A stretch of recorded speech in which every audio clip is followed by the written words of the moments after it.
Hi C community, just a quick note before we dive in. Towards the end of this episode you might notice a dip in audio quality. We had some unexpected technical issues during recording, but we didn't want you to miss the incredible insights our guests shared.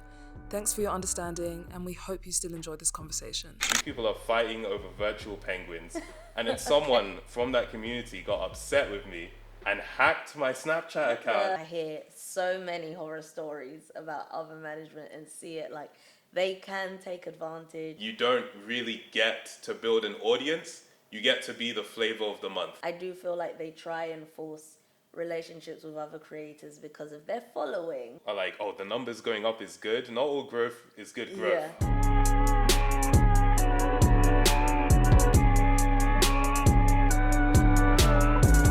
What is your name? Because I don't know. And what type of content do you create? I'm Simi. I'm better known online as Tamago24774. Okay, yes. It's a long name, long story. We can go into it if you want to. I started off actually when I was quite young, when I was 11, doing animation. Okay. And over the years, I sort of evolved my content. And right now I make gaming videos, entertainment-focused videos, stuff like that on YouTube. Okay, yeah. cool. And how about yourself? So my name is Leoni, or I go by Leoni Joyce online.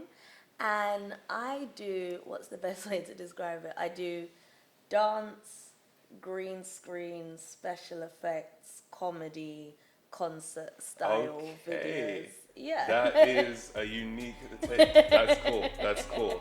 Nice. Wait, how did you get into doing that? Oh my God. Okay, so I found YouTube anyway about, I want to say 16, 17 years ago now when I was 15. And just started uploading random dance videos, and then off the back of that, I discovered I enjoyed making videos and started making what we call today vlogs, but I didn't know it was called that. Right. Then. There was a time where people called it like vlogs. Oh my God, like yeah. Separated, right? Yeah. And then yes, I just fell in love with the whole video process. At the same time, I wanted to be an accountant since the age of 10. So I was going. Well, really, that was like an aspiration you had when you were younger. Wait, where did that come from? So I loved. Well, okay. So I asked my sister. I remember asking my sister, like, how do you decide what you want to do? This is at the age of like 10, and she's like, oh, it's what you're good at. And at the time, the only thing I knew I could do was wiggle my ears. So I was like, oh my God, am I going to be a clown? All right, nice. The act might get old after a while. Yeah, I've seen it. One thing. Else, but yeah. And then she was like, okay, what do you like at school? And I always loved maths, always loved like IT, anything to do with tech. And she was like, okay, accounting. Okay. And I just went with that. Nice. So fast forward, I was going to go to uni, study finance. I had got in, everything. But I was making videos on the side, recreating music videos, entering competitions, winning. And I was like, maybe I should do something I actually enjoy. So I had to take a gap year because I'd never studied media. I just did it in my own time. Right, yeah. So I had to take a gap year to build up a portfolio to get into university. And then, do you know the Mobos? Yes, yeah. Yeah, so they had a competition. You had to do a video. If you won, you got to go. But you also got to work with a music video director. Oh, right. Yeah. Okay. And at the time, I wanted to be a music video director. So I was like, oh my gosh. So I ended up winning, went to the Mobos, went on stage, got my award and everything. And then started working with that director. And he taught me a lot of what I knew initially. Like, you get this camera, this is how you do this. He really took me under his wing. And then that's cool. I got into university, and at this time, because I was filming behind the scenes for artists, and I wanted to be taken seriously as a director, so I stopped dancing completely on YouTube and everything. I was behind the scenes, and then when I got to university, second year, my housemate was like, oh, I want to try out for the dance team. I was like, okay, yeah, I'll come with you for moral support. Got there, fell back in love with dance again, started up my YouTube channel after university, working for a music video production company not far from where we are now, actually. Oh, okay. Yeah. Cool. They were called Luti Media, so they had like Director X, I've forgotten his name, so I'm not even going to try to remember. But one of the biggest directors here in the UK, I forgot, Daps, Flex God Daps. All right, nice. And so learned a lot there, met a director on set for a music video, started working with him, got more into editing, and then started working for a hair products company, doing their editing, and that's where I learned how to edit. Okay. So now at this point I'm doing my YouTube, keeping that separate from Instagram, just posting fashion pictures, dance on YouTube. In comes lockdown, I marry everything together, the birth of the Leoni Joyce edit, which is what I call my videos. And then I became a full-time content creator, and that was a 10-hour story. But yeah, that's actually incredible. You know, that is, I feel like that is sort of typical of the creator journey. It's not like a straight line. There are so many different things that go into it. So that's really cool. That's really cool. Wait, what is the typical Leoni Joyce edit then? Like, what does that look like? So there's a few different styles, but I'd say a concert video, let's say. So it's like a song where, let's take, I don't know, Money Long made for me, right? Okay. That song's popping right now. So I do that. I'm on stage performing. I'm also playing the backing singers. I'm the band as well. And then I'm security in the front, and maybe there's like stuff popping off and security's kicking people out and stuff. So it's just a lot of chaos. It's chaos. Yeah, yeah. And this is like for sort of like a YouTube short, a TikTok video. That's cool. I imagine that's like really exciting. It is. I really enjoy it too. But it's like I said, it's everything I did up until this point, all married together. Yeah. What about you? How did you get into what you do? For me, I mean, so I did start off in animation, and that was because I was on the spelling bee team in my secondary school when I was in year 7. Cool. They didn't think it was cool, but I thought it was cool. I did. And one of my teammates, after practice, it was that serious, we had practice regularly, right? After practice, he showed me on his phone an animation he'd made in a software called Pivot Stick Figure Animator. Okay. And once I saw that, I was like, wait, you made this? You know, it's like, we're both 11. I'm like, I thought animation studios needed to be all big, a bunch of adults. I was like, this 11-year-old kid, same age as me, made this. So once I saw that, I was like, okay. He told me what software he used. I went home that evening and I made my first animation, and it's still the first one on my channel right now, so you can see it. And since then, I just kind of... your channel at 11? Yeah. Oh my God. And it's the same channel, so it's not very SEO friendly, because I'm sure everyone listening has already forgotten what it's called. But, you know, that's how I started, and I just kept working on it. The funny thing is, I was an animator, but I definitely didn't have a passion for like illustration. It was just a means to an end for me. I was like, okay, this is how I get a cool video. Eventually, I was like, all right, I can't be bothered to draw this much anymore. I mean, if you don't like drawing, animation is the worst path you could possibly take. So yeah, eventually I switched out. I started doing videos with my face in it. And I really liked making gaming videos. I like video games a lot. And telling stories using games. So that's essentially where I went from there. And since then, it's just been making more videos. The projects have kind of just gotten bigger and bigger. You know, one of my largest projects took me 8 months to make, and it was like a 2.5 hour long video. I was like, my goodness, this is so long. So I am cutting back on making those massive videos, but still I really like, you know, making gaming videos, telling stories, and just generally being entertaining for the audience. That's really cool. Thank you. Thank you. I appreciate that. I guess the next question would be, off the top of your head, what's been your favorite brand collaboration and why? All right, so here's the thing for me, right? I actually don't do many brand collaborations. The main way I fund my channel is through YouTube AdSense, and then other opportunities that come around, like certain consulting opportunities and stuff like that. But I have done a few, and I think, all right, aside from working directly with YouTube, which has been really cool, I currently host a podcast called Making It, and that's like in collaboration with YouTube. It's a YouTube production, so that's been really fun to do. But aside from that, I think the one I did with Brilliant, it's a learning platform for like maths, computer science, engineering, all that stuff.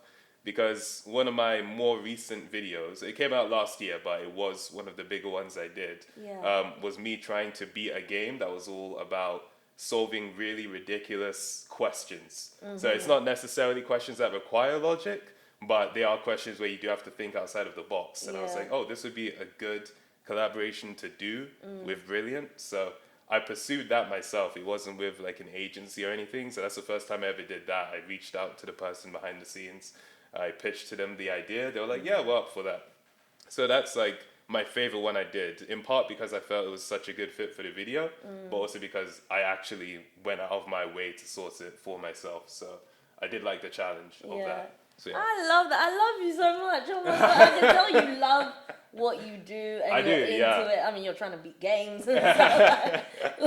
Thank you. Yeah, cool. I think it's such a fun career. Yeah. And I've always really liked the idea of working for myself and doing my own thing as well. So I think it fits really well. How about yourself? Cool. Do you work with brands that often? Yeah. Okay. I'd say, I'm going to say 2. Okay. All right. Sure.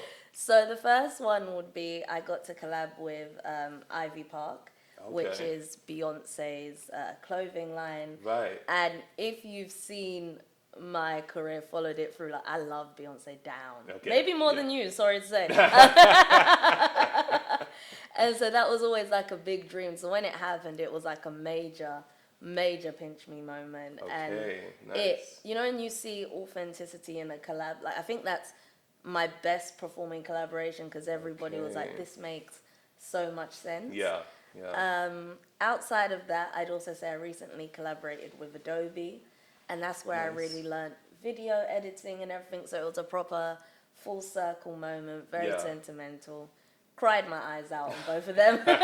Wait, when you found out you got them, or during the process? I'm a delayed reaction kind of person. So it was after it was sent off and I'm about to post, I'm like, oh my gosh. Did I just do that? Okay. Yeah. All right, that's cool. How did those come about? So my management reaching out, the brands reaching out, negotiating. They had been watching me for a while, trying to find what was going to be the best thing. Like, the Adobe one was months in the works. It was like waiting for it to be right and stuff. And even when I heard it was going to happen, it's never happened. It's never going to happen until it's happened. Yeah. So I was like just waiting with bated breath. But right. Okay. Yeah. Sweet. Wait, I didn't ask, what's your like primary platform, or do you try and be pretty even across all of them? I try and be even across all of them. I say Instagram, but that's not where my biggest following is. Oh, okay. So Instagram is like 90K, but TikTok over there I'm on like 200. Right. I want to say. But then also YouTube is where I started out. Yeah. So that's where like my heart is, I guess. Right. And that's where my personality is more, because I'm getting into more presenting now as well. Okay. So yeah. Yeah, and I guess on YouTube you can post the longer videos, so there's more of that chance to build a connection with the audience. Okay, cool. What about you? I'm definitely YouTube. I thought so. I have the other platforms because kind of have to, but YouTube is definitely the thing for me. So yeah, and I kind of have to say that I do host their podcast, so I have to have job protection right there. So yeah. Okay, interesting question here. It says, do you prefer complete creative freedom or a big budget? I guess this is when it comes to working with a brand. Yeah. I mean, instinctively I want to say big budget, but as long as the budget is not disrespectful, I'd say creative freedom, because I really enjoy. There's been some campaigns I've worked on, and what did I compare me and my manager to? I think it was like, was it Michael Jordan and Scottie Pippen or something like that? Like, it was like, and the brand is, because the way we all work together, like I had freedom. They're really interested in what I'm doing. My manager's like, oh, actually do this, because my manager knows a lot. She knows me better than I know myself. So she's like, maybe do this or do it. So we just all work so well together, and it's so good when you're excited to work with a brand. So creative freedom, I'd say. Yeah, I think, I would agree. I mean, especially for me, one of the reasons I don't work with brands a lot is because I spent a lot of time thinking, if I put an integration in this video, it's going to mess up the flow. The viewer's already in like a rhythm, and then it's like, all right, guys, hold on a second. Wait a minute. I need to tell you about this brand. But I mean, you get older and you realize, I kind of need to get paid, actually. So it's like, all right, I'm going to figure out a way to make this work. And for me, I know myself, I could say big budget, but if they ask me to do something that I think would make my video worse, I just wouldn't be able to do it. So I have to say creative freedom as well. But like you said, it has to be a respectful budget. Like if they come at you saying, "All right, we'll give you £50 for a minute in a video," absolutely. I'll be like, "Okay, like let's not do that. Block 100%. immediately." So yeah. Wait, tight turnaround or delayed payment? Delayed payment? What? I mean, I'll let you answer. What do you think? So, I mean, I'm currently experiencing delayed payments, so I would definitely say tight turnaround. But also because when I worked, obviously, as a video editor, it's not just like one project you're working on at one time, and the marketing team can come downstairs and be like, "We need this by yesterday. We forgot that we had to get this done, so come on, get on it." So I'm used to tight turnarounds. Okay. And even just for myself, like I can have an idea and be like, this song is dropping tomorrow. I need to wake up, get the video out ASAP. So I've programmed myself to work well with a tight turnaround, so I'd go with tight turnaround. Okay. I'm trying to get better at working with a tight turnaround. Yeah. Because for me, my idea has always been, okay, however long the video takes to make, that's how long it takes. Hence why I spent 8 months on one video, right? But I would like to get to a point where I'm able to release things more regularly and have a bit more of an idea of when a video will be out. I'm trying to challenge myself to put out, if I say this on video, now the people watching this will be like, but it's like one a week I'm trying to do. Which is a far cry from what I've been doing as of recent. I'd say recently it's been about one a month. So it's like I'm really trying to ramp it up, and I'm getting some help to do that. So yeah, as much as, I wouldn't want to accept delayed payment, I know that with tight turnaround, it wouldn't really work out for me. Because it's like, if I know I can make a video better with more time, I want to take that time. So you're a perfectionist. I had a problem with perfectionism for a long time where it was actually just detrimental because I was putting things off. Like, with perfectionism, you might think, a person who's perfectionist makes really great stuff. Oftentimes, a person who's a perfectionist makes nothing. Because they're so worried about it not turning out well, they don't do anything at all. So I had to overcome that. So while I am still a perfectionist, I've turned it more into an asset where I don't let it freeze me in place, but I let it sort of define standards for me instead. So yeah, I will say that, but I don't wear it as a badge of honor because it can be detrimental to the creative process. I went through a period, something like that. I remember my brother saying to me, like, there comes a point in the content you're making, it's no longer yours, like release it, let it go. Exactly. And because I used to hold on to it, like it's not ready, and you just have to let it, it's not yours anymore. Exactly. Yeah. And I think that's, when you have that attitude towards it, it's a lot more fun because it's like, I'm making this for other people. And when you put something out and people really like it, it's like, you're welcome. Yeah. You're welcome. There you go. 100%. Okay, so what's the best editing or software app and why for you? I mean, I think the nice answer is whatever you have access to, because I've used a lot of things over the years, and it was just because that's what I was able to get at the time. I started off with the classic Windows Movie Maker. That's literally what I was just exactly, thinking. Yeah. I mean, that's what you have, so that's what you use. And the things I had to do for Windows Movie Maker, because they didn't have things like being able to sync up your track as exactly as you wanted it, your audio to the video. And so what I would do is, in order to add sound effects to animation, because I wasn't yet aware that in Adobe Flash, which is what I used to use to animate, that you could put audio directly in it, I would export the animation with no audio and guess, if it's going to match up to the audio. And if it didn't, I'd have to move it a few frames over, re-export it and put it back in and hope it synced up. Oh my God. So that was terrible. And it's literally all because you couldn't do it in Windows Movie Maker. But that's what I used. Eventually, I went over to Sony Vegas because that's what I saw. Yes, I a lot of the big, yeah. all of the big YouTubers were using that. I'm like, okay, I'm gonna try this, and it was nice. It was good. You had budget. There are ways. There are ways. Okay, We're gonna go into that. We're gonna go into that. So then I switched over to the Adobe Suite, or specifically Premiere Pro. Okay, yeah. Because they allowed you to import FLA files, which are the files you get from Adobe Flash, or SWF files, I should say, directly into Premiere because it's part of the same ecosystem. And there was a series I was doing called Game Show where I was in the transition period of animation to gaming, but I didn't want to alienate the animation viewers. So I mixed the two where my sort of animated avatar, who I refer to as Tamago. I'm Tamago, but he's also Tamago, right? Okay. He would be commentating over the gameplay, and so the animation would be over the gameplay. So I needed a way to do that. And yeah, that's when I started using Premiere Pro. And I've used it since. But there are so many great things out there that are free. I mean, CapCut is getting really big. That's on mobile, but it also has a desktop app. There's also DaVinci Resolve, which is incredible. So yeah, there are a lot of options. If anyone's wondering best software, it's like, it's with the quality of the video isn't about the software, it's about your creativity and your willingness to actually learn how to do the things you want to do. 100%. So yeah, and yourself, what would you say? I would say, like you started out on Windows Movie Maker. I'm just thinking about the transition. But for me, it's probably between Adobe, because that's what I use. I use the Adobe Suite Premiere Pro. Right. When I was working, I worked like 5 years as a video editor. Nice. But also Final Cut Pro, I do enjoy. And like you said, if you really want to be creative, there's a lot more you can do in softwares that aren't as high up. Like, for example, on iMovie, some of the things I do there, I remember my friend saying to me, we have the same editing program, but you're doing something I wouldn't even, because it's like you're working with what you've got, exactly how you were saying with Windows Movie Maker, like re-exporting, going back. So yeah, for me, I'd say Adobe.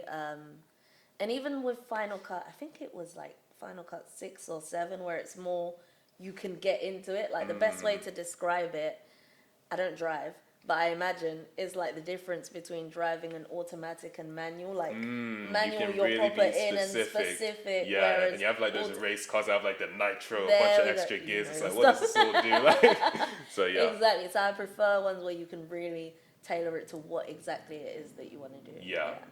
I guess technically the first ever editing software is just your mind, because I remember being younger and like camera phones. Imagine camera phones being a big deal. My sister had one.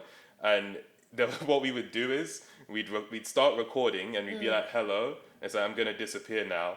And then we stop recording, move out of the frame, start recording. And it's like, yo, how did you do that? How did you disappear? My brothers did that, like running into the wall and then jumping back out. Sick. That is sick, yeah. So, I mean, it's more so in your mind than the tools, to be honest. 100%. It's the vision. So, yeah. Okay. Nowadays, I use a lot of stuff, though. I use Premiere Pro, After Effects, Illustrator, Animate, which is what Flash became. So I use a lot of different things together to bring the videos out. But random question: what are your thoughts on things like? Because I'm so old school, like things like CapCut and everything. I don't want to touch it. Like, see, for me, I would really like to get into CapCut, DaVinci Resolve, because it's just cheaper. It's just cheaper. So I'm like, it would save me money. But I'm so into the Adobe ecosystem that learning these things would take forever. I always recommend new editors to try out CapCut and DaVinci Resolve because, one, they are free and they're really powerful. Like, there are things that you can do in them that it's like, wow, I had to like learn how to do this and it does it automatically. Like, that's the thing. I don't know why I like the fact that I'm spending all these hours doing it as opposed to, just press this button and it's that. I mean, it's to my detriment, but yeah. But yeah, there is that feeling of like, oh yeah, I'm manually doing this. It feels good. At a certain point though, it's like, the result is the same. Please just do it the easier way. So yeah. The smartphone or DSLR? I use my like actual main camera. It's technically not a DSLR because it's mirrorless. I'm not the camera expert here actually, so maybe that doesn't make sense. But yeah, I prefer to use a big camera just because of how I do things. I have a static setup. The camera I use for filming my videos is the same I use for live streaming as well. So I am using that camera the most for filming things. But having a smartphone is just very convenient for the quick social posts as well. I recently got an iPhone. Like, I've always been an Android guy. Oh, really? But, you know, even as an Android guy, I have to accept that when we put out our videos, we're going to get bullied. Because it's like, did you film this? Paint. Made on paint. Animating the video just to look cool. But yeah, no, so I switched to, you know, I still have my like main phone, but I got this literally just so I could film stories without getting made fun of. So yeah, I use that now. And it's really cool how versatile it is with apps like TikTok and YouTube Shorts, where you can do all sorts of stuff within the software itself. But filming with a DSLR is just what I'm used to, and it still works. I'm always willing to adapt though. So Yeah. How about yourself? I'd say the same, to be fair. Like all my videos on YouTube, the shorts, TikToks, Instagrams that I post, the reels, they're all done on my camera. But then, like you, recently I started using my iPhone more. For example, if I go to events and I want to create a short music video out of it or something, it's just easier to get your iPhone out and film that. And it can be done it looks really high quality. Yeah. And if you edit it correctly, it can look really good. So yeah, DSLR, but I'm open to iPhone a lot more. Well, phone. Yeah. Other phones are available. They are available. They're available. Oh, I love this one. Long form or short form? Do you know what? Yeah. Okay, mainly I would say short form because of the style of edit I do. If I did that in long form, like you, I'd be spending 8 months editing. Okay, on the video, like for a 20-second video, I could spend 12 hours sat down straight editing it. So short form, but I do really like long form in terms of getting my own personality out there. And I struggle to say if I'm putting together a behind the scenes of what I do, to keep that to the 1 minute, minute and a half of a reel is really hard. And I'd rather it be like 10 minutes because there's a lot. Exactly, that goes there's a lot you want to show. Yeah. Something I find so interesting about short form content is literally if you go back to 2017, when someone would shoot a video vertically, there would be comments saying, "Oh, you don't know how to film. You have to turn your phone like this." So, that was the norm, and it's interesting how quickly it's changed. Where it's just like, I mean, TikTok did completely change the landscape in that sense. So I find it interesting. For me, I have to say long form, which is kind of funny considering that I started out in animation. So a long video for me at the time was something that was like 3 minutes. That would be a long video because for a 3-minute video, I'd be working on that for a month, 2 months, just because of how long animation took. But over the years, my videos got longer and longer. And once I started having my face in the videos rather than animations, they got much longer to the point where I'm posting 1.5-hour, 2-hour-long videos. I'm trying to bring it down to around 25 minutes on average now. But I do like long form because, especially with YouTube, I see that as a platform where you put a video on while you're eating, or you put a video on while you're doing something else, or you can put it up on a TV and just like have that experience watching something. So I do like making those sorts of videos. That's what I like doing best. I think short form stuff is fun. Short form is like more fun content, I think. Yes. But long form, I think is better. And long form, do you know what I say about long form as well? You're keeping people company, like you said, like they're putting it on while they're eating. I remember, to be fair, when I was spending ages editing, I'm trying to find a podcast on YouTube or a review or something. Like I want someone on there for a long time to be there with me while I'm by myself editing. Right. But another thing I would argue for short form is I feel like it really pushes you because you've got a small amount of time to get everything into one video that it is that you want to do. If that makes sense. No, absolutely. That's why Vine was sort of insane to me because it made me realize how much you can do in such a short period of time. Because Vines were nuts, 7 seconds. And yet some of the funniest videos on the internet to this day are from Vine, and they did it in 7 seconds. People telling stories. It's like, okay, that is impressive. Because you do get on YouTube, it's like, you made this 20 minutes. This could have been 3. No, literally. What were you talking about, honestly? What were you talking about? So, I think making short form content is a good challenge for anyone that makes videos because it teaches you what you can cut out. And I think animation helped with that a lot because the difference between animating and making live action videos is that with live action videos, you start out with a lot of footage and you're trying to cut it down. And that's what takes the time, trying to cut down a video. But animation, everything has to be built up because you start with nothing and you're trying to make a video. And so if you have this script that is bloated, you're giving yourself extra work that isn't making the video better or advancing the story. So you really have to learn how to cut things shorter so that you're not wasting any time. So do you know what I was going to say? My favorite analogy, I remember when I was working as a video editor, I thought to myself, like, you learn so much the value of time as a video editor. And I'm sure with animation, like, the value of a frame, like every time you cut a frame, and there you've got 10 seconds. Exactly. And like just looking at that and comparing that to life and how valuable time is, like that small frame makes so much of a difference. It does. Yeah. It does. So yeah, no, it's really interesting stuff. But I think it's nice that platforms, I'll say YouTube is embracing both long and short form, bringing it together. Yeah, for sure. And I see that TikTok's trying to do that as well. So good luck. Good luck. Okay, what's your best kept editing secret or hack? Best kept editing secret or hack? See, there's a certain point where you've been doing it for so long that things you think are obvious are not actually obvious to other people. I was speaking to a friend who's helping me start on some edits, and I showed him how to lock the anchor point. This is going to be very technical, but lock the anchor point to the corner so you can increase the size of the frame perfectly or pixel perfectly. Okay. And he was like, I did not know you could do that. It's like, yeah, literally just hold on to control while you drag it. It was like, I spent ages zooming in super close. So it's things like that, which I'm sure if someone heard, they would find that super helpful. I'm trying to think, is there something, this one might not come to people's mind, but if you're making videos and you have a certain way that you like your timeline being, and you have a certain way that you like your folders being and all that, make a video project and save that as a template. So you don't have to start from scratch. You can start from already having all your folders, all your track effects, everything you need there. That just saves time.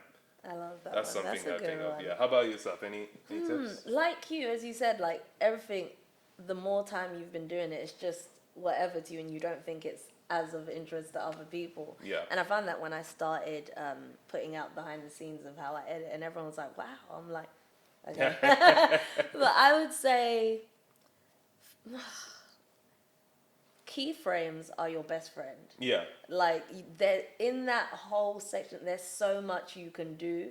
Like down to moving yourself from one place to another, making it look like you're flying. Like there's just like in that section there holds so much. Right. Yeah. For anyone listening or watching doesn't know, a keyframe is essentially what's used to animate anything in any software. So even in Adobe Flash, we call it keyframes. That's like the frame.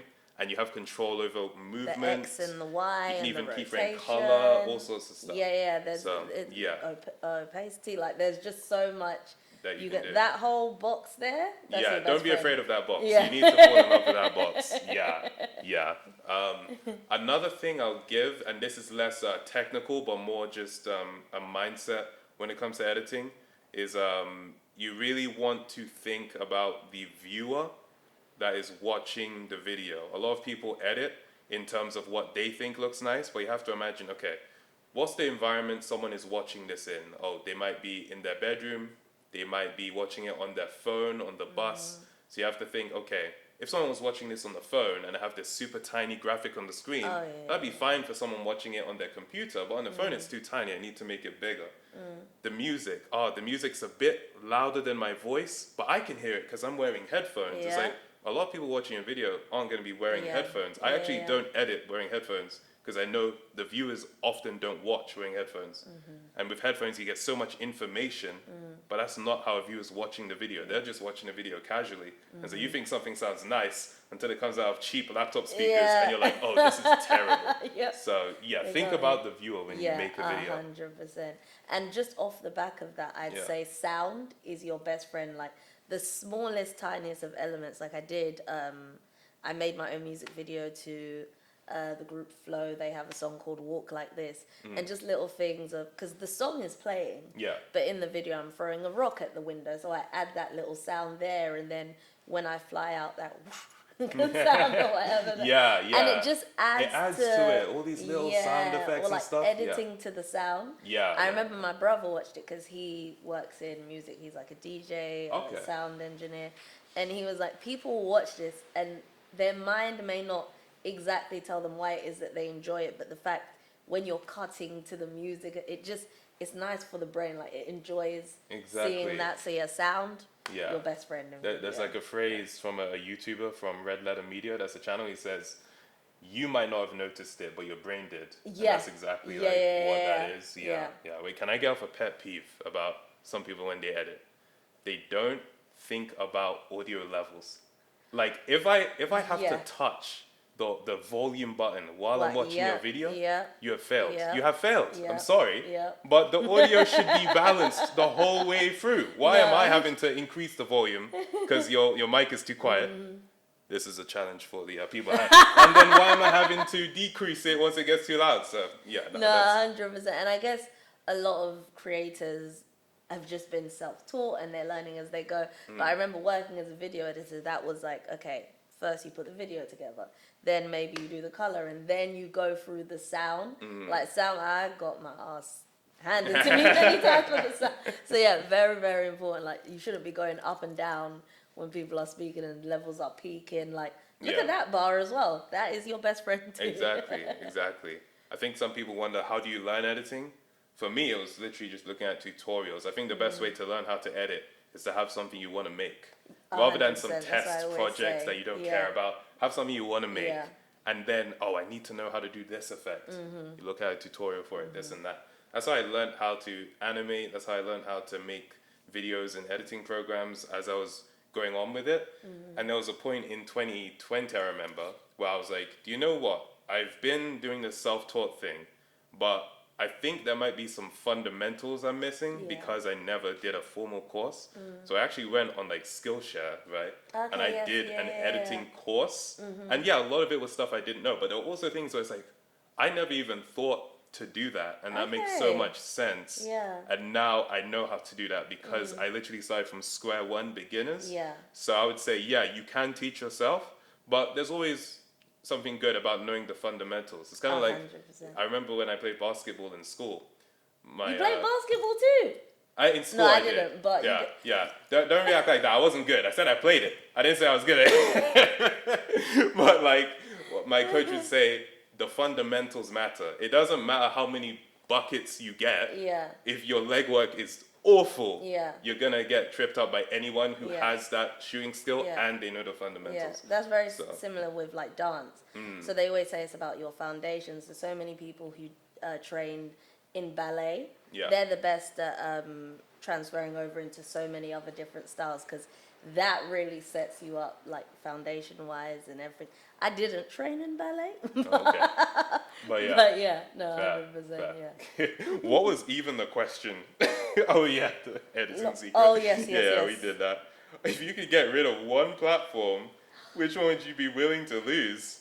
I mean, this is controversial. I don't know about this show's sponsors or anything, if we're going to be messing that up.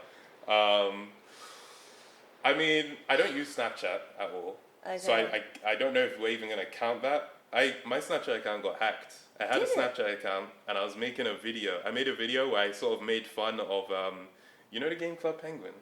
No. It was a popular like web browser multiplayer game back in like 2005 to 2015. I would say that's when it was really popular. And in 2019, I made a video because I found out that there was drama within the Club Penguin community, and I thought it was hilarious. So I was like, these people are fighting over virtual penguins.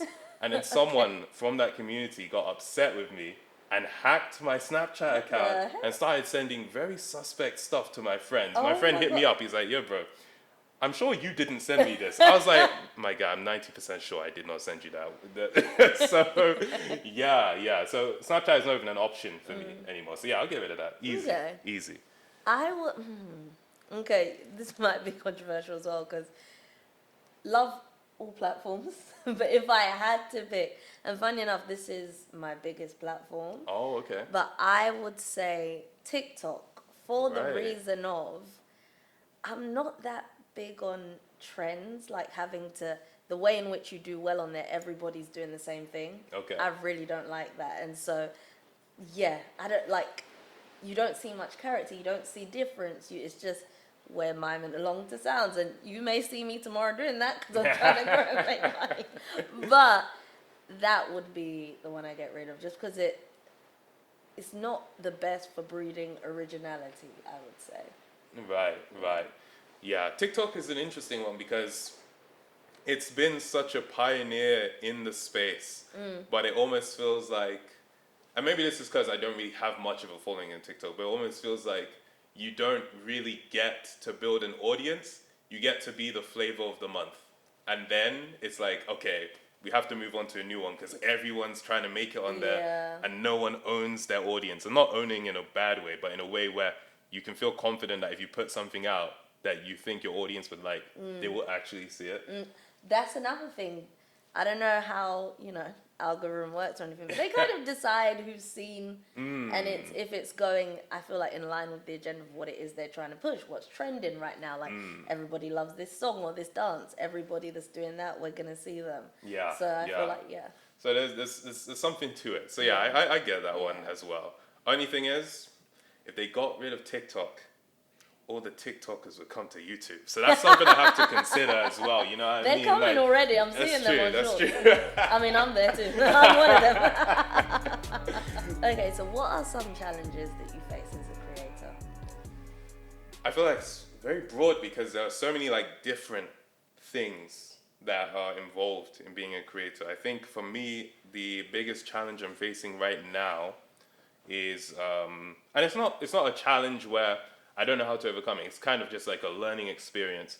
Is learning how to work with like a small team. I have 2 of my friends that are helping me edit videos because I am trying to reach that goal of putting out a new video every week. Yeah. And so it's learning how to work with them and create a workflow that can enable that goal I'm trying to reach. Because for the longest time, I made a video, it was completely by myself. So I'd be doing all of the work and, getting a video out more than once every 2 weeks would be a huge challenge, and it required me to put all of my time, day to night, no break in between, working on the videos. And I recently had an epiphany, like when I went to hang out with some friends for a weekend a few weeks ago, where I was like, oh, I like this. I like not working, actually. As much as I enjoy my job, I also like, being able to relax and have fun with friends. And I can't do that if I keep doing things the way I've been doing them. So I say, all right, I need to find a way to get some free time. So that's the challenge right now, figuring out how to make that workflow happen. So I wanted to ask you about that earlier because I'm the only one that edits my own videos now, and people are like, you should get an editor. I'm like, I know they're not gonna do it the way I want. Like, so it's so interesting to hear how it is that you're finding, because it's a hard adjustment when you're used to doing your own work. You're more protective of your work as well. You know how you want it, to now teach someone to do it in the way that you want. Exactly, And for me, that's even something I'm still developing, because what my editors do for me right now is they help me get it, a portion of the way there, and then I finish it up. It's like they do the alley-oop, I do the dunk. You know what, I'm saying a lot of basketball stuff because I'm watching the NBA right now. I'm not even that big a basketball head. So. Do you have a team? What team? I don't have a team. Oh, you don't? I just watch it. I'm just like, oh, that's cool. I don't care who wins. I have a team, but don't watch it. Oh, who's your team then? Lakers. Oh, okay, right. Like the Glory colour Hunter, scheme. in a sense, then. No, the colour scheme. I like the purple and yellow. Oh, okay, that's fair. It does look slick. I'll give you that. But yeah. How about yourself? Do you know what I would say? I'd say, and I think a lot of creators probably experience this, it's working your way through it and figuring out that you can be on a high at 1 minute and then come further down. And that's in terms of like, everybody can really care about your videos and what it is that you're doing. You can be the talk of the moment. You're going viral. Like, I remember there was a period, the Shade Room posted me, and like Viola Davis randomly posted wow, okay. Like, and it's like loads of people love your stuff. Everybody's seeing it to a point where you're not having that reach as much anymore. Some videos aren't doing as well, and then you come back up again, and it's just being your own cheerleader through that period of when people kind of don't care as much as they used to, because people sometimes will not care about what it is that you're doing, or they may just not be seeing it. But you have to still put out work as if everybody's going to see it, even if you have a feeling they won't. Exactly. Yeah. There are like peaks and valleys. 100%. And I think because we've both been doing this a really long time, you learn that, they are peaks and valleys. When things are going up and it's the first time it's ever gone up, you're like, this is going to the moon, like, we're just going to keep going. And then when it starts going down, you're like, oh, this is going all the way down. I'm going to end up worse than I was when I started. But then the more time you have, you see those peaks and valleys, and you're like, oh, wait, there is an overall upwards trend, but it's going like this. That. It's a slower process, which I prefer anyways. Yeah. And it gives you, it gives you time to mature in between. You see a lot of people that just blow up and blow up and blow up, and they haven't had time to really mature as a person or develop within the field they're in. Or be in the field. Like, just having been here for so many years, now if it was to be a big, I'd be like, okay, I'm ready. Exactly. But like, if I just woke up one day, like back when I first started, oh my God, I'm glad, because that content was not good anyways. Right. And there's also a chance that, you could get taken advantage of by certain industry people. There's a chance that you'll mismanage certain things. So slow growth is a lot better. It's a lot more sustainable, I'd say. Yeah. So I mean, like, for any creators out there, it's like, be excited when things are going well, but always stay excited even when they're not going well as well. Exactly, that's it. What are some of your techniques for growing and engaging with your audience? So engaging, I'd say recently, like I was saying, I've been doing more behind the scenes. So showing them the process, so they're more invested in that final video, because like I said, I didn't think it was that interesting to them, but for them to see what goes into it, they appreciate the video more. And also letting them decide, have somewhat of a say in what I do. So I might like put up a poll and say, out of these songs, what song do you want me to do? Or sometimes I know what song I want to do. I don't want them to tell me, I will maybe post a video of me filming the video, but take the sound off and like give them options. Can you guess what song it's going to be? Yeah, that's fair. And then also, what other? Even because to be fair, your audience is people that don't create content, but creators as well are your audience. In a sense, so I find like whenever I collaborate with another creator and they come to like my studio's in my house, and they're like, wow, this is how you do this. And I feel like they're more interested in my videos after that, because they've seen the process, they get it, they're more connected to it and stuff like that. That's an interesting thing. I do always find myself a lot more interested in a creator once I know them in person, because like, I know how this happens, so now I actually am a lot more invested. But I think let me remind myself. Growing and engaging with the audience. I mean, with engagement, there are a lot of tools on all of these platforms that allow you to have a sort of direct line to your audience in a sense. On YouTube, there are community posts. So you can, just write messages to the audience and, they'll respond.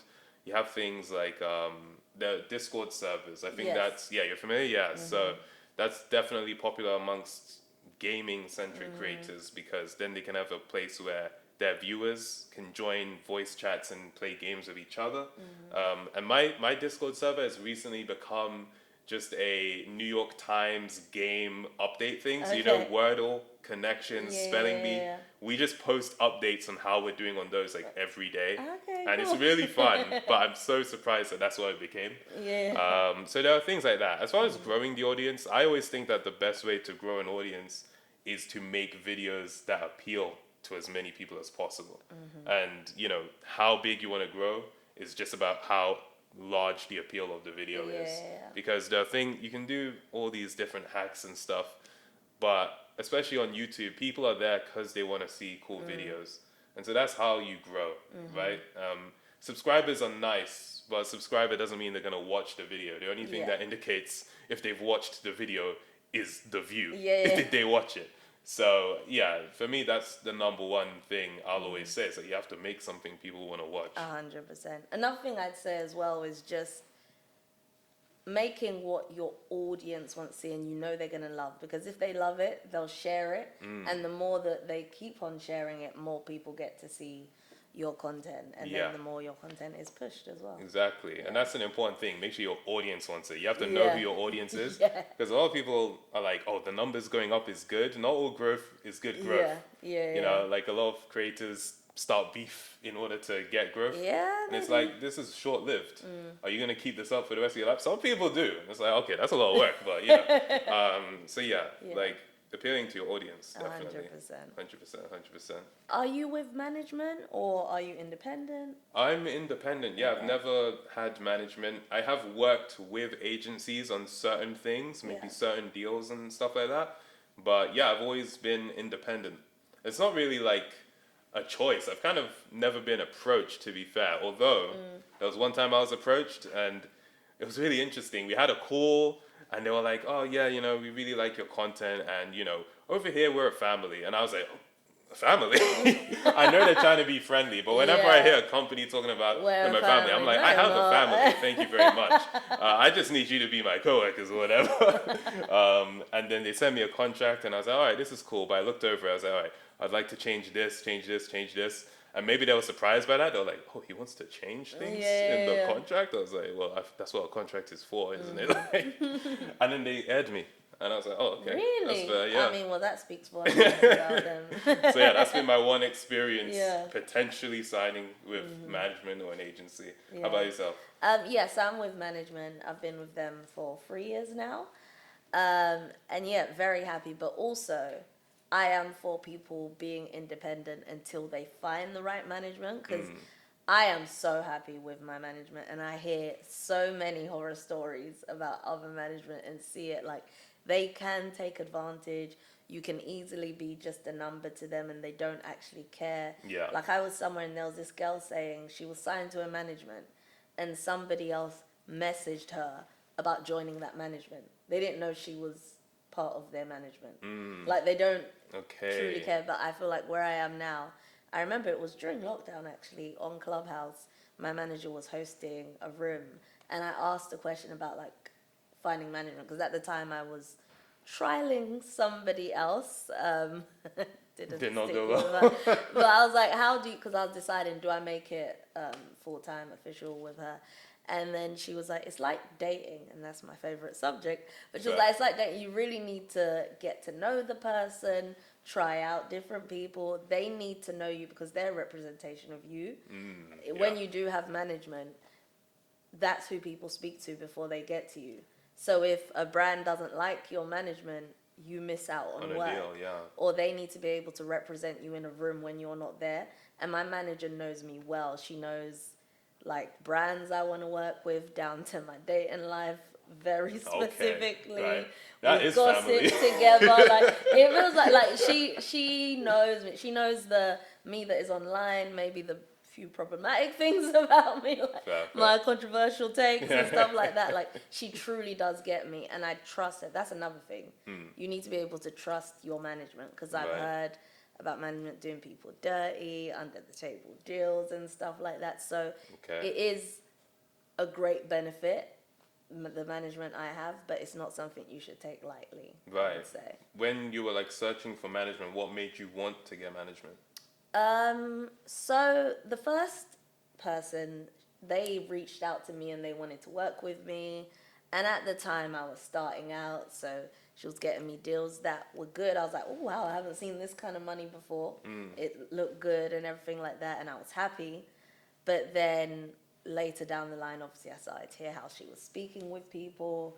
And what made me want to sign with my current management now, Shift, Chloe, it was from our first conversation. So like I said, she said it's like dating, right? Let's say I was in a toxic relationship. Yeah. And then this person's come along and they seem to get you. Like I asked, okay, what would you do for me? And her plan, I was like, okay, yeah, this is what I would want, and things I haven't even thought of. Down to, I looked at the people she was following. There were some mutuals there. She knew of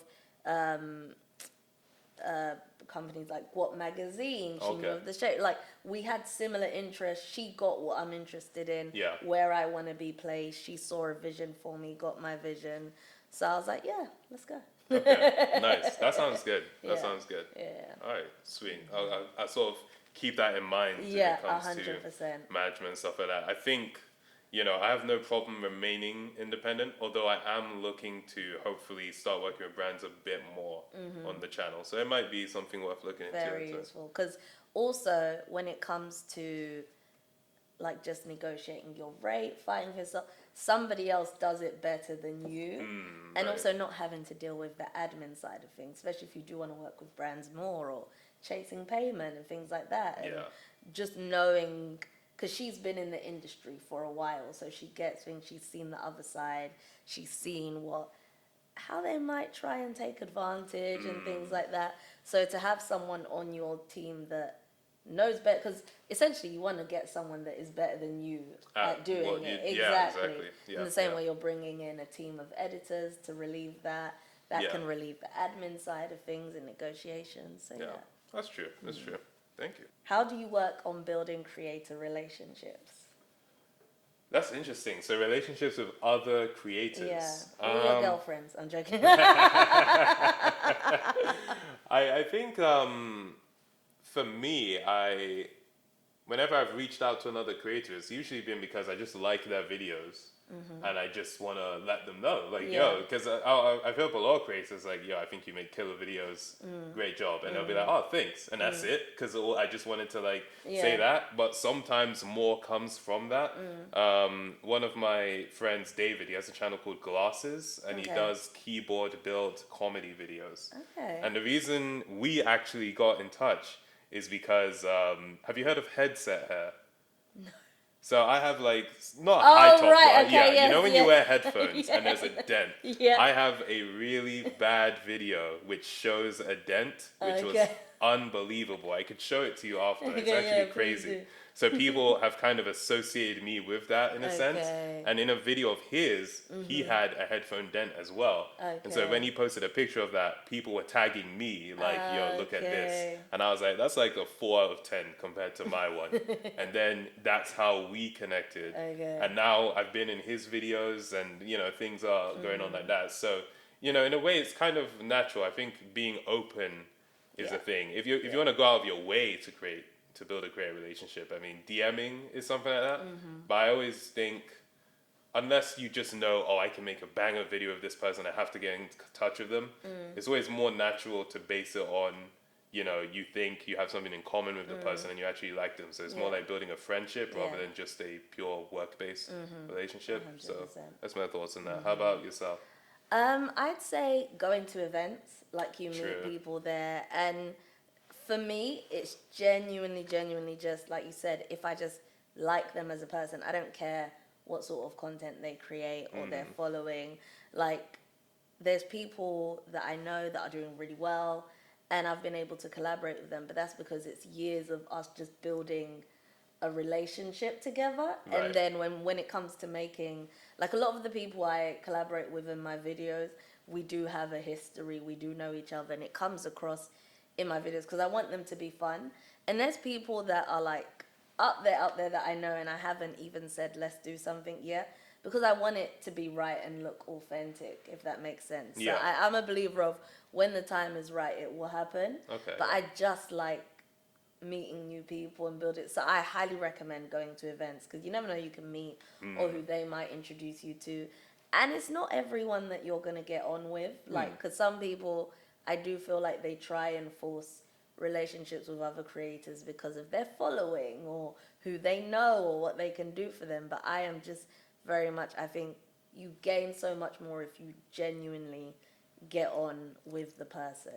I feel like, that is an interesting thing, right? Like being at an event and you kind of can sort of tell sometimes when someone is just trying to find the biggest creator there. Like it even got to a point for me one time when I was at VidCon, there was a guy and he came up to me. He's like, "Oh, yo, how many subscribers do you have?" What? I was like, "I'm just here with my friend. I don't even make videos. I'm just my friend's a YouTuber." You know what I mean? So it's kind of like you do have to watch out for that. But in a way, it's kind of the hustle in a sense. Yeah. You just want to grow as fast as possible. You just got to find the biggest person. You do you, innit? But it's not for me.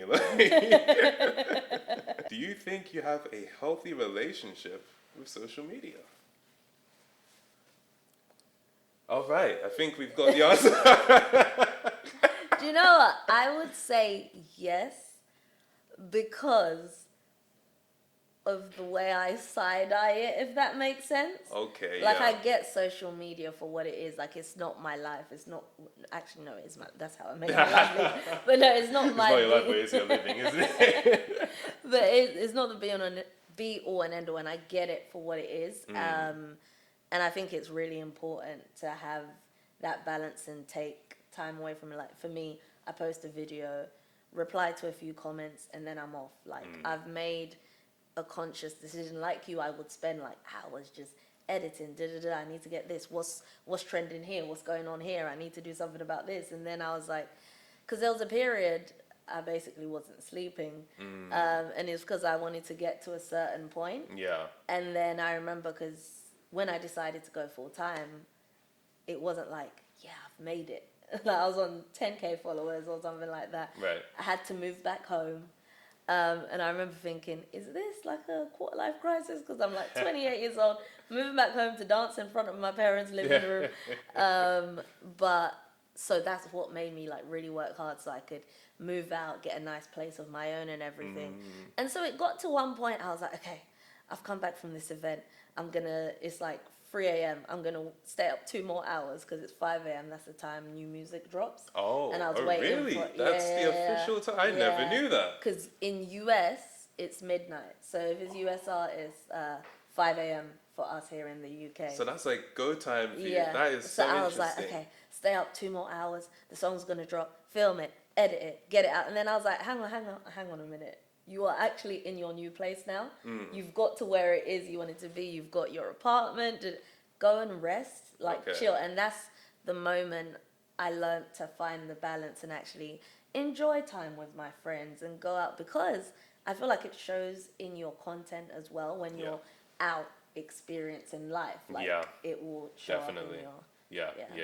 You know that saying, like, touch grass, Yeah, no, it's for like, real. you can tell when a creator hasn't touched grass in a while. It's like, you need to go outside. You need to talk to people. Those are the people I'm saying side-eye on social media. Because I've seen, when you've been in it for so long, I've seen people lose themselves in it. And especially if you're getting into it so young. Like, I started young, but I'm glad nobody really knew who the heck I was at that point. Like, you're starting young, you're so impressionable, everybody has an opinion on you. You see people really lose who they are, and it's sad to see almost. And they get caught up and they're a caricature of themselves, and they're what they think people want them to be and things like that. So the perception of reality gets really warped. Really, I remember, because I started when I was 11, so I was doing YouTube all through school, right? And I remember I really wanted to get to a point where I was really big while still in school. I just thought that would be so cool. It's like, I'm the celebrity at school. I'm now so glad that didn't happen, because it's like, that the effects that would have had on me as a young kid would have been way too much. The point where I really started to first grow a lot was when I was like 17, which is still pretty young, but at the very least I wasn't like 14, 15 with a big audience. So and then even then when things really took off, that's when I'd already finished school as well. So I definitely think that's a key point. As far as my relationship with social media, I think it's pretty decent. I think my relationship with social media is not even that strong, because I essentially just use it as tools for my videos. I upload to YouTube. I like watching a lot of YouTube, but I kind of don't count it in social media as the same as other things. Twitter, I used to like, but that's become its own thing. So now I basically just use that. I don't even know what I use that for. I don't really use it, to be honest. Instagram, again, that's just for posting stuff. I've recently started posting more reels because I came to understand that a lot of people don't browse on YouTube. Again, when I was hanging out with those friends a few weeks ago, I had people who knew me to do YouTube in school that I hadn't seen since then. And then they were like, oh, do you still do this? And I'm like, yeah, I still do this. This is what I've been doing the whole time. And it's because they're not on YouTube. So it's like, if I post on Instagram, there are people who will see the stuff I'm making, even if they don't necessarily go on YouTube. Same with TikTok. I don't scroll TikTok. I just post. So I kind of just use these platforms to post. I don't use them as a consumer that much. I would say the most I use as a consumer aside from YouTube is Instagram, but that's usually because I get a message on Instagram, and then when I'm exiting it, it takes me to the feed. You just see one reel that is so dumb, but you're looking at it like, and then you start scrolling. Other than that, I don't really use social media that much, actually. And I think I've kind of always been like that, where I was never into posting just pictures of myself and like seeing what's going on in this and that. It's always been, I'll upload my stuff and then I'll bounce. Yeah. So yeah, that's kind of my relationship. So I think it's kind of all right, to be fair. Yeah. Question actually though, because thinking about your content, like the gaming community, I feel like it can be a nice close knit. Do you feel like you've built a community on there, like people you speak to and made friendships in there? Yeah, I guess you could call that a relationship with social media, right? Yeah, in a sense. Yeah. Actually, it's kind of crazy to think about. One of my good friends who I meet up with basically every week, because every week I meet up with my friends just so that we stay in touch. I met him because he watched my YouTube channel. Okay. And I'm kind of wary about saying that online because now some people are going to think, I could become his friend in real life. No, this was like so unusual that this happened. Yeah. But yeah, it can happen. And yeah, I think like stuff like that is cool. Obviously with gaming, you have an audience of people that are interested in playing with you. Yeah. It doesn't necessarily mean you would gel together if you did play the game together, but there's always more of an opportunity because you have similar interests. So yeah, that is something. I think my Discord community is really nice because we are just like having fun doing these puzzle games together, but it's quite small. Like it's really small, like 50 or so people. It's like a very small community, but the thing they have all in common is they watch my videos. It used to be big, it used to be open to everyone, but then fights would start like out of nowhere. I'm not a drama channel, but they would just start fighting, and then they'd call me, "Hey, time ago he said this to me." I'm like, am I your dad? I don't care. So I had to close it off and just make it so that if someone's like a YouTube member or a patron, then they get access to the Discord server. But it is nice that you can build a sense of community in that sense. It's just you have to be responsible with it, especially if you have something like a Discord server, because that's more of a private chat, and things can go down, and you just have to make sure you're prepared to handle the responsibility of that. So that's something to think about with that. And did you have this, like, even so when you were starting out at 11, had you built a community there? Were you making friends with people there? Nah. Like for me, at 11, I was posting to YouTube simply because it was a way for me to show the videos to my friends more easily. What I used to do is I'd make my animations, I'd record it on my phone, and at break time or even before school, I'd go up to people, "Hey, here's my new animation. You want to see this?" And I would do that. Lunchtime, "Hey, my new animation." One day I did that to someone, and he was like, "Just send me the YouTube link." I was like, "What?" He's like, "Put it on YouTube and send me the link."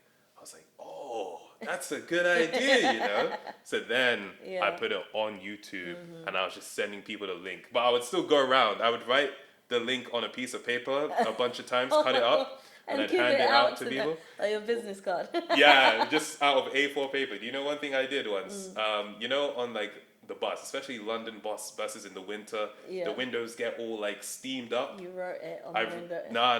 I wrote it on a piece of paper, and I used the steam as an adhesive, and I put it front of the bus. youtube.com/timeago247.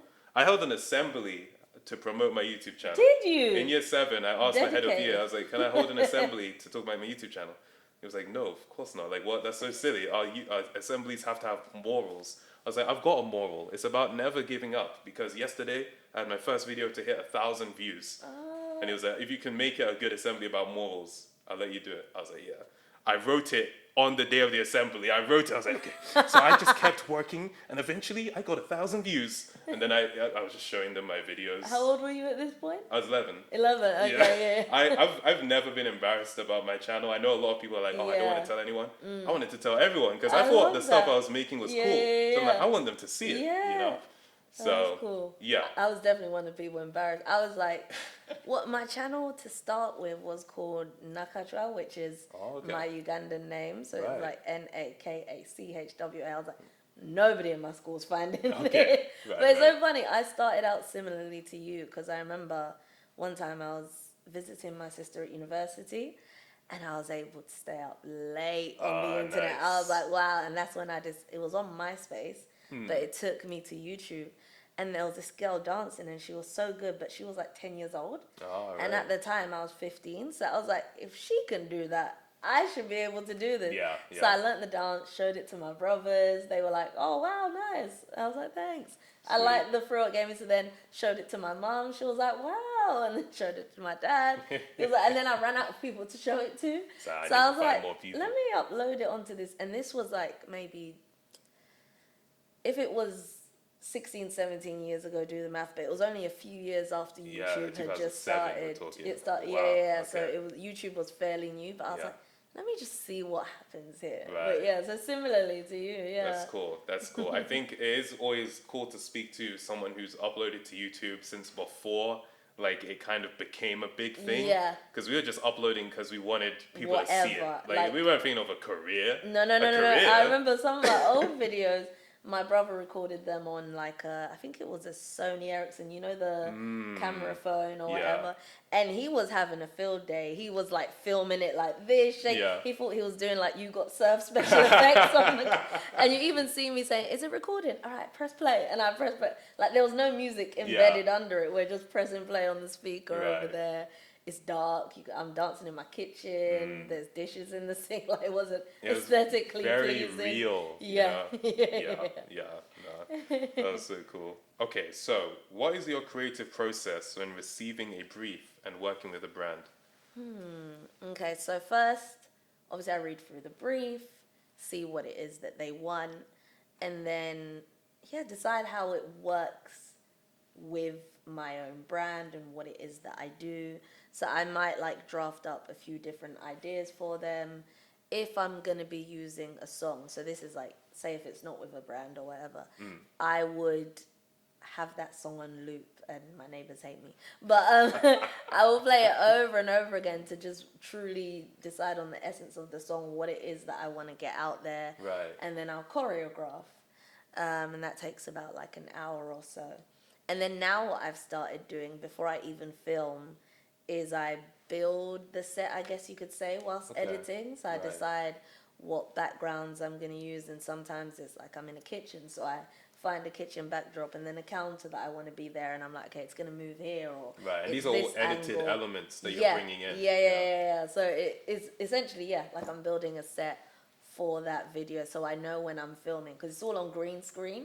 So I have an idea, because before I used to film on green screen and then try and find what it is that I want, which was hard.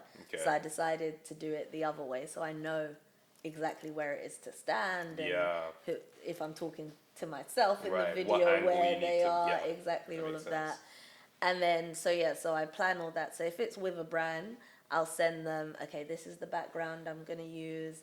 These are the outfits I'm going to be wearing. This is the theme. These are the characters I'll be using. This is the message. And they'll come back to me.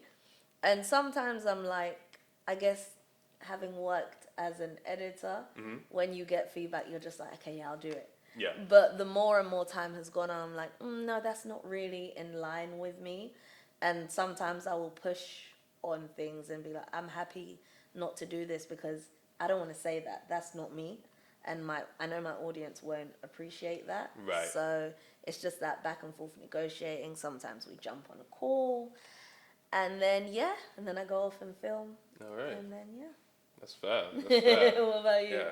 I mean, for myself, I don't really do integrations with brands where like they are dictating any part of the video. My thing is, I have a video. I can talk about your thing for like a minute in the video. I've never done a thing where they've dictate anything to do with the content. So I don't really have an answer for this. It's literally like, okay, you want to be in the first half? Okay, I'll put you in after I've said this bit because it won't be too disruptive, but the viewer will be looking forward to this next part.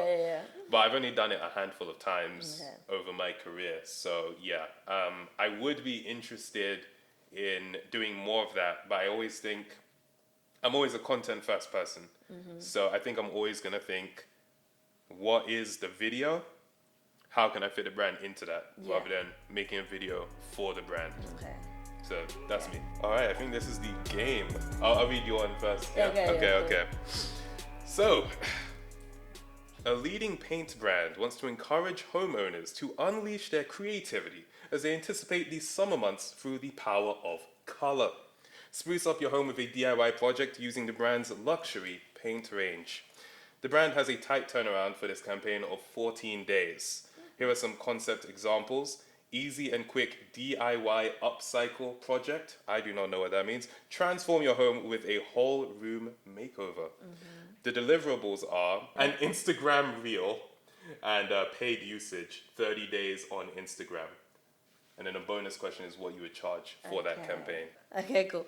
So my concept would be, I like to give options sometimes of 2 or 3 different things I do. So for this, it would either be around the fact that I am renting and I've got my studio in my apartment, and let's hope my landlord is not watching this. But because I'm always moving around the poles for my green screen and like moving furniture, there might be a couple of marks on the wall, and so that luxury paint, I'm sure my landlord would appreciate, I would use to paint that place. So that would be one option. Okay. The second option would be creating a filming studio, filming room.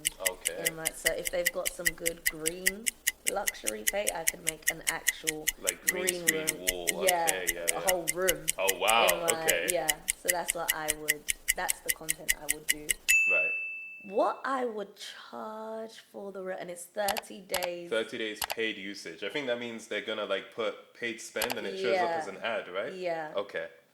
I would say my management obviously would come up with the fee, but I would say it could go, we would accept as...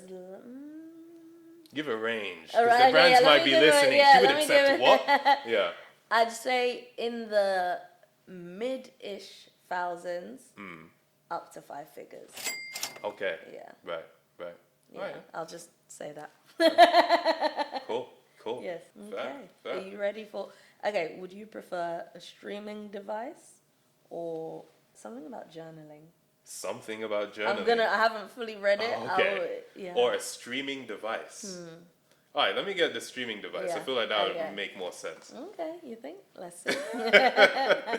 Okay, so to drive awareness, attribution, and conversation for range of key TV shows on streaming service. I misunderstood what streaming device was. I thought you were talking about gaming streaming. All right, let's go. Whatever. Do it anyway. That you can simply plug into your TV and play. Okay. The brand wants you to communicate. It has content for everyone across entertainment, sports, and cinema, and mention your 3 favorite shows during the video in an authentic way. Content examples: a day in the life vlog ending with a night in watching your favorite shows, camera-facing content talking through the best shows the streaming device has to offer, deliverables, 1 Instagram reel, and bonus, what would you charge? Oh, 1 Instagram reel? Okay. Okay, you ready? Do we have a timer? So yeah, bearing in mind that I don't usually make this kind of stuff, I think what I would try is to show a general relaxed day of entertainment. So once I've put away all the video making stuff, I just want to chill, I want to relax. After a day of maybe playing games and stuff, I want to see what's trending in terms of new TV shows and stuff like that. So it would be a video where I'm in my room, I'm putting away all the editing gear, I'm turning off the camera, going to the living room, turning on the TV and seeing what the huge selection of shows there are to watch. Okay. And then I'd like do a cheeky turn to the camera, and you know what my favorite show is right now? Blah, blah, blah, blah, blah.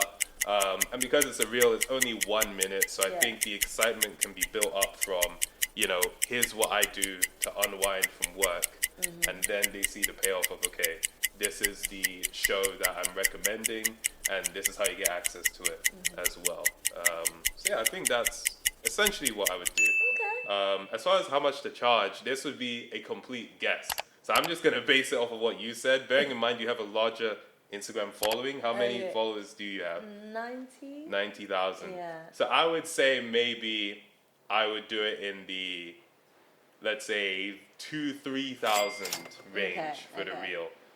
Because I only have like 10,000 Instagram followers, I think. Yeah, that's what I would do. That's a purely hypothetical.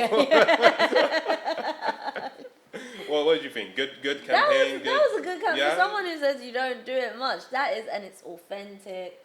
Like, I think about, there's some companies I've worked with similar to that brief, and that's basically the general gist of what my videos have been. So, right, okay. Yeah, you got this. Nice, thank you. I'll get started. Hit me up, Brad. Hit me up. What is your highest paid deal? All right. So this is like... Or you can ballpark it. There are alright. So the highest paid deal I had wasn't a typical brand deal. Okay. It was a live streaming deal. And that's where a company pays you to stream exclusively on their platform.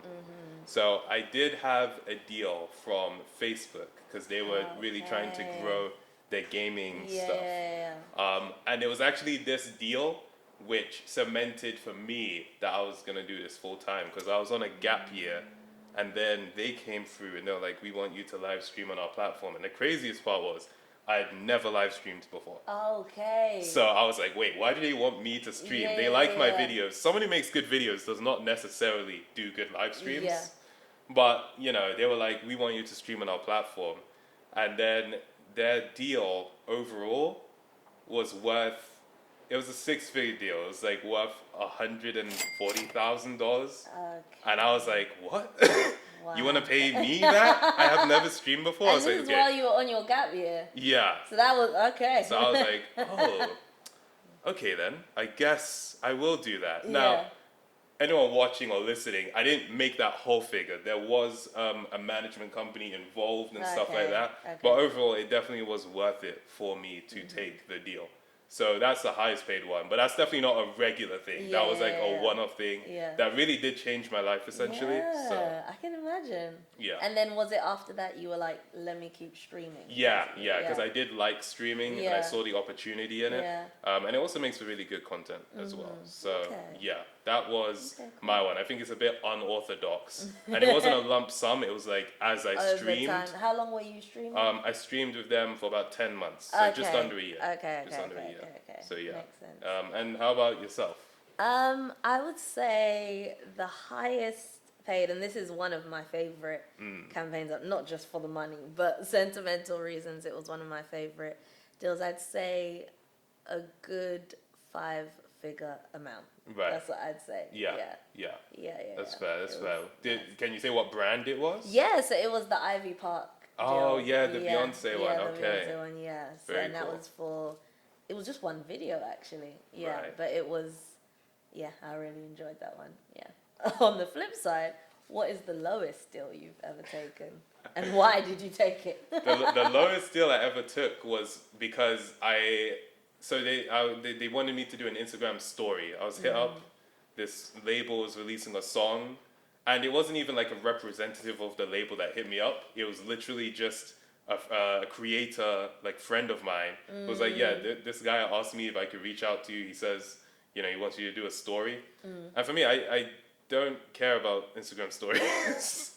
So I was like, oh, okay, sure. And he's like, yeah, if you just like in your story do this little like filter game, you know how you can do games of filters, like you just do that game for a filter, they'll give you £100. I was like, okay, so I just did it. And then they sent me £100. So I was like, all right, sure. Like I literally did not care at all, so that's why I did it. Like if I were to like properly price it, then it'd have to be different.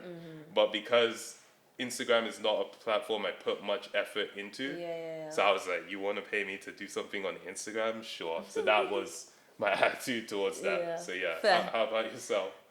Mine would be, so this is when I had probably just gone full time with social media, I want to say. Well, that's the one that springs to mind. And I was maybe on like somewhere between 10, 20K on Instagram. And it, again, I think it was an artist song, make a video to it. I don't even remember. I remember going back through invoices and seeing that and thinking, what the heck? This is what I used to accept for. Right. But I think it was maybe somewhere between 100 to 500, but probably closer to 100 for a reel. And why did I accept it? I'd just gone full time and I just wanted some money. Yeah, that's fair. That's fair. And starting out, you didn't know any better. But yeah. It is like that first experience you have of making money off of your content is really special, I think. I remember for me it was, I got paid like £60 back in 2013.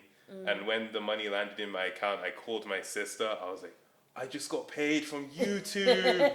Because it almost felt like getting paid for doing nothing. Yeah, 100%. Even though it's not. It's like, oh no, you put years of work into it. Yeah. It felt like money that just came out of thin air. Yeah. So that was a really special moment. You don't forget that first like YouTube paycheck or revenue when it first, because you've got to build up a certain amount before. Yeah, before you get the payout, there's a threshold. I used to make 9p a month.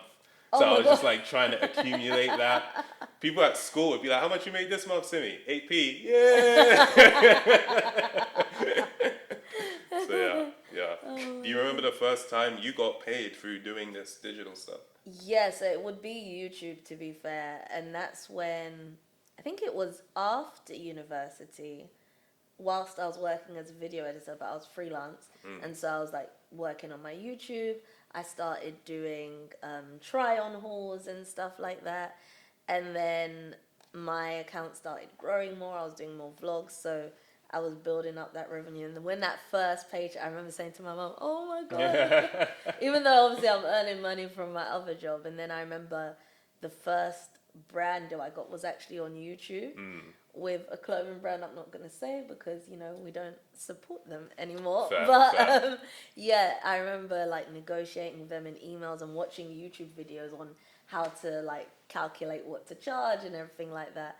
And yeah, that was, I don't remember how much they would even pay me. It wasn't that, I want to say maybe 100 or 200. I can't even remember, but I was like, I'm going to get all these clothes I can make, because at the time the boyfriend rates my outfit video. Oh, I don't know if ever, it was like really popular. That was a big trend, yeah. And I was like, okay, I can get all these clothes to do that video, right, and get a little bit of money. Cool. Fair. But yeah, I was like, oh my God, when they paid me.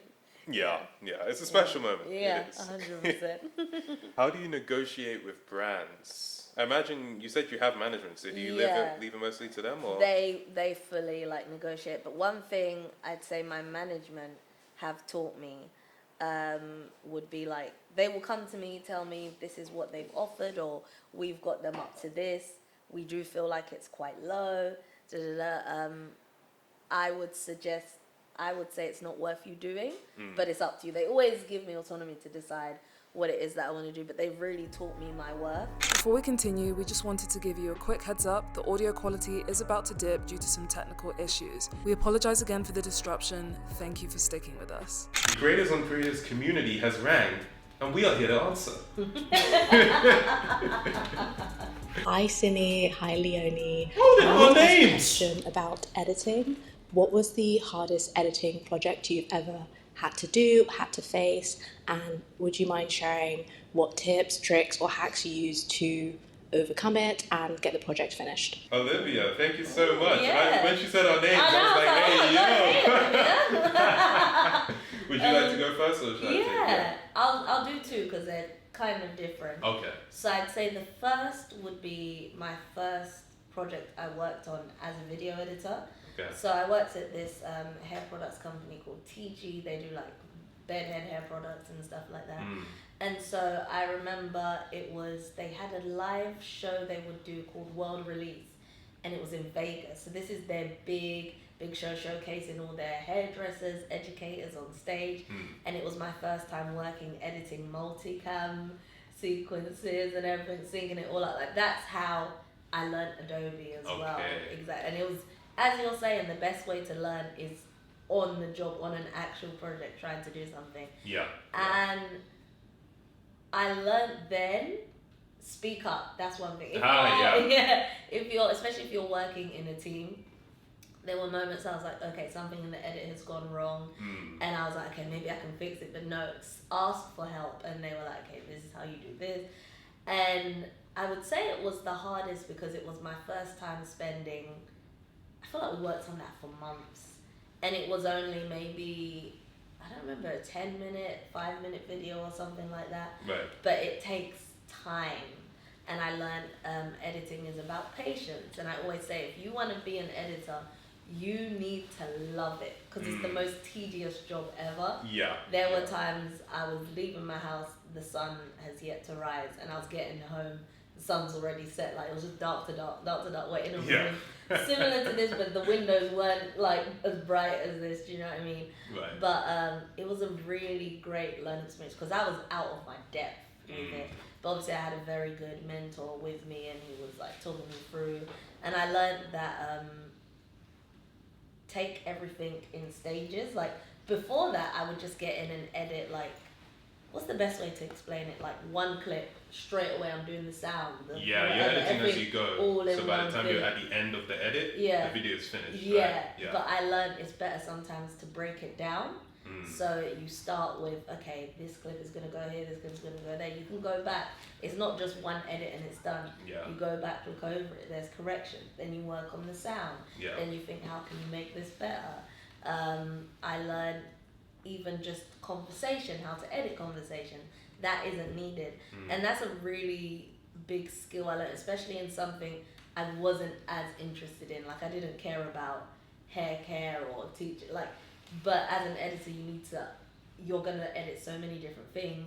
You need to understand it, what makes sense, make this sentence make sense, cut it down, but still make them look good. And get rid of the ums and all of that. Sorry guys, you're gonna have a lot of that from me. And all that. There you go. So that was one of the hardest, I'd say. And then also, when I started doing this style of edit that I do called the Leoni Joyce edit, to start with, the first video I did was to Beyonce Freakum dress. Okay. And I was like, I want to recreate the music video, and it was there's the again. All the outfits changing like that, like frame per frame. Okay. So I remember sitting thinking, how did they do that? Okay, I can do that. And it was about the first time I sat down for 10 hours on my own videos, editing for a video that was maybe only 10, 15 seconds. Yeah. And so that elevated, and then I started doing the concert videos. And then one day I was like, okay, I want to do another Beyonce video, and it was her what was it called? Coachella performance. Okay, yeah. And I really wanted to fully recreate it, so that's when I brought in different angles, loads of characters, because she had like 5,000 people on that stage with her, right? And that was the first time I sat down for like, I want to say it was 16 hours editing, because there was just so many different intricate things. So that was one of my hardest edits, and my laptop at the point was fighting for its life.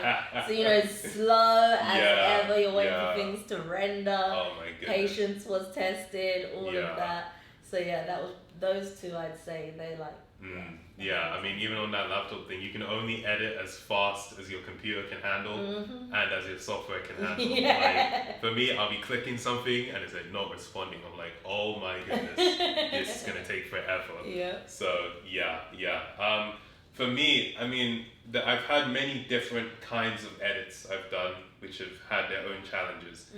Animation is in itself just the most time-consuming thing, because you'll spend a whole day working and you'll have added 5 seconds to the video, and that's just what you do each day. And I think doing that trained me to have a lot of patience when it came to editing. So by the time when I'm spending 10 hours editing and I get 5 minutes, I'm like, that is great. Like this same amount of time, and it got me 5 seconds when I was animating. So I was definitely like really glad about that.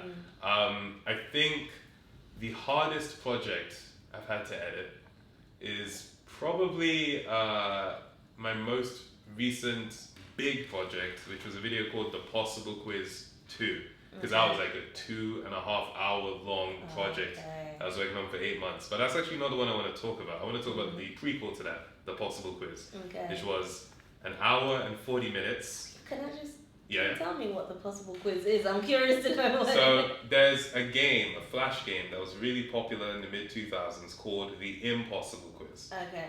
And it's just known for having questions which don't really use logic to answer, or if it does, it's really ridiculous logic.